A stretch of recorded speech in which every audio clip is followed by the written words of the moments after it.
गीत की शादी रॉकी से होती है।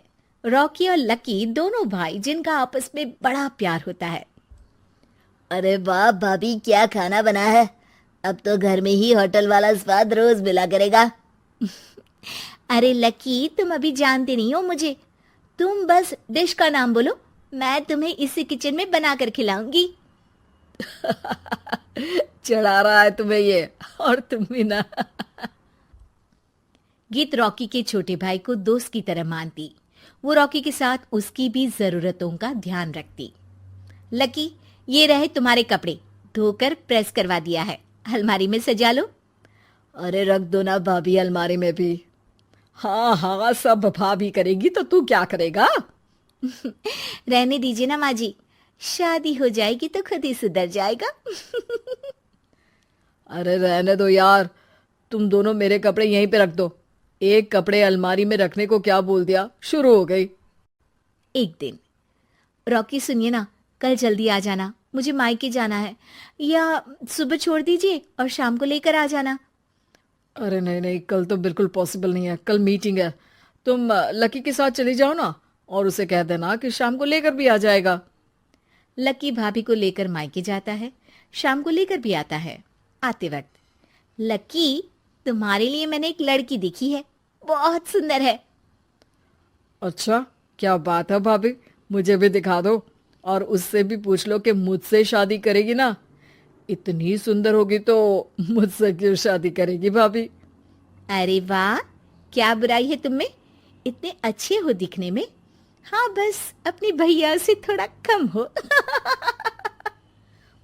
हाँ भाभी, आपको तो भैया से अच्छा कोई लगता ही नहीं है।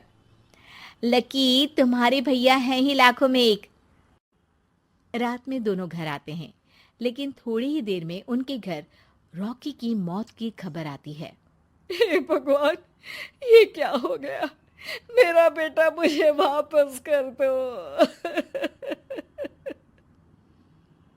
सब मिलकर माँ और गीत को संभालते हैं। एक दिन, गीत बेटा, अब तो रॉकी रहा नहीं, तू देख ले अगर मायके जाना हो तो। गीत कुछ नहीं बोलती और कमरे में चली जाती है। एक दिन बुआ सास उन लोगों के घर आती है।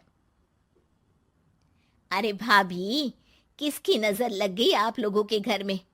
मुझे तो लगता है कि इस लड़की के ही पैर ठीक नहीं है, तभी तो आते ही हमारे घर का चिराग खा गई। बुआ सास की बात सुनकर गीत को रोना आ जाता है। वो अपने कमरे में जाकर जोर जोर से रोने लगती है। लकी को ये सब देखकर अच्छा नहीं लगता। बुआ क्या बोल रही हैं? किसी का जीना मरना ऊपर वाले के हाथ होता है, ना कि किसी के पैर पर। अरे देख लो भाभी, छोटा भी हाथ से निकल रहा है। ऐसा ना हो कि ये लड़की सबको आपके खिलाफ कर दे। तभी वहां गीत चाय लेकर आती है।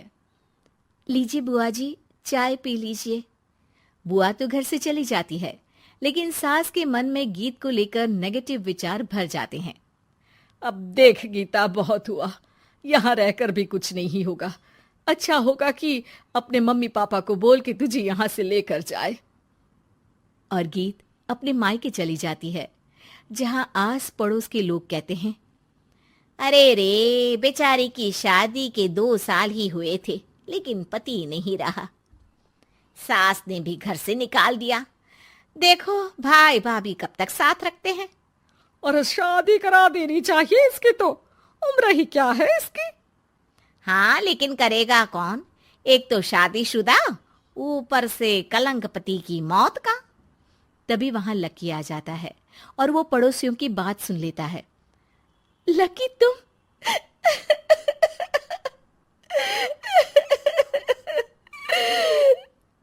भाभी, ये जमाना आपको जीने नहीं देगा, लेकिन आप चिंता मत करना, मैं आपको आपके हिस्से की सारी खुशियां दूंगा।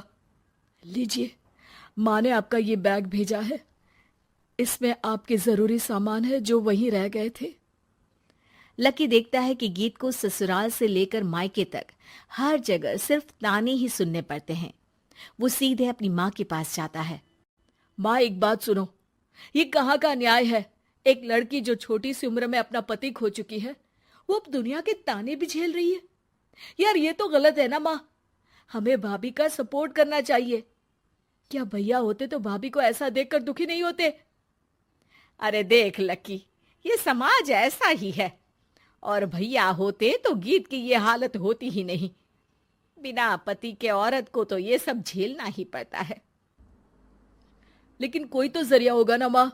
भाभी भी हमारे परिवार का हिस्सा है, हम कुछ तो कर सकते हैं ना उनके लिए। हिस्सा है नहीं, हिस्सा थी। और अब तू ज्यादा ना भाभी भाभी करना बंद कर दे, समझा? कुछ दिन ऐसे ही बीतते हैं और एक दिन लकी देखता है कि गीत उसके ही कॉलेज में पढ़ने आई है।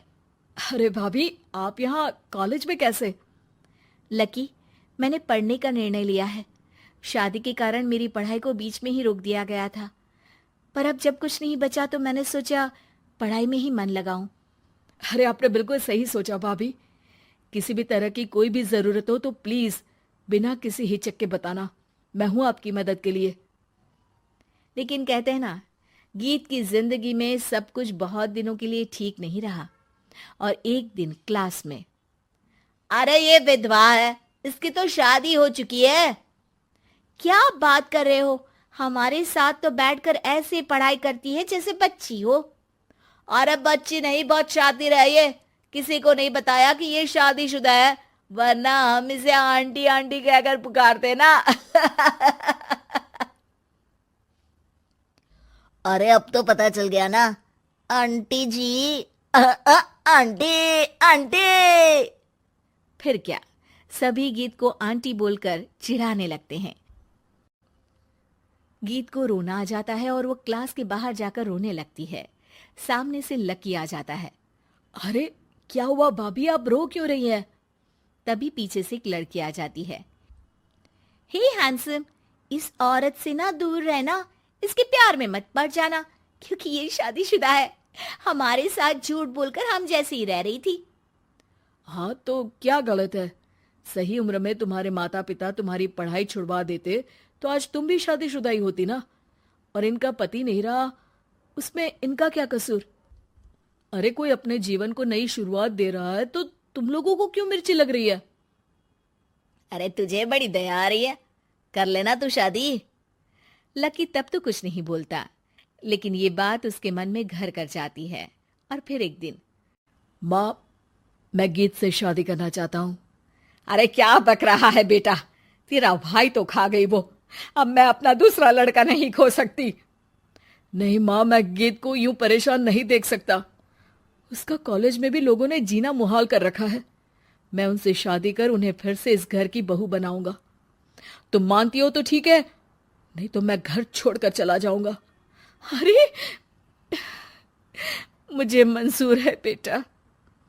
लकी माँ के साथ गीत के घर जाता है और उसका हाथ मांगता है।